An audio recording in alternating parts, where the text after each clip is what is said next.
السلام علیکم دوستو، آج کی کہانی کا نام ہے جادوئی طوطا۔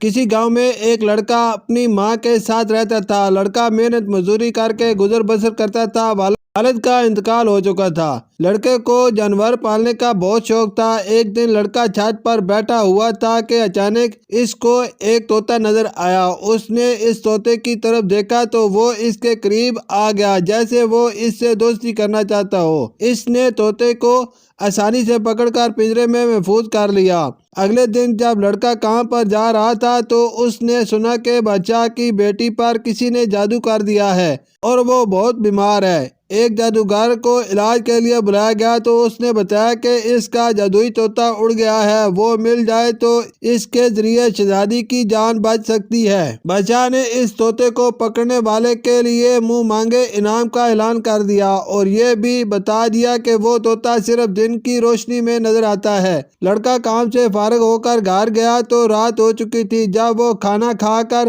اوپر سونے کے لیے گیا تو اس نے دیکھا کہ اس کا طوطا پنجرے میں نہیں ہے، جبکہ پنجرے کا دروازہ بھی بند تھا۔ لڑکا بہت اداس ہو گیا۔ جب وہ صبح اٹھا تو دیکھا کہ طوطا پنجرے میں ہی موجود ہے۔ اسے یہ دیکھ کر بہت خوشی ہوئی۔ اچانک اسے وہ اعلان یاد آ گیا جس کے بارے میں اعلان کیا گیا تھا کہ طوطا رات کو نظر نہیں آتا۔ وہ اپنی ماں کے ساتھ اس طوطے کو لے کر محل گیا۔ جادوگر جو پہلے سے شہزادی کے پاس موجود تھا، لڑکے کو دیکھ کر اس سے اپنا طوطا لیا اور اس کا ایک پر توڑ کر گیندے کے پھول میں لگایا اور شہزادی کے سرانے رکھ دیا۔ کچھ ہی دنوں میں شہزادی جادو کے اثر سے آزاد ہو گئی۔ بادشاہ نے اعلان کے مطابق لڑکے کو مالا مال کر دیا اور ایک شاہی نوکری بھی عطا کر دی۔ لڑکا اور اس کی ماں خوشی خوشی رہنے لگے۔ شکریہ۔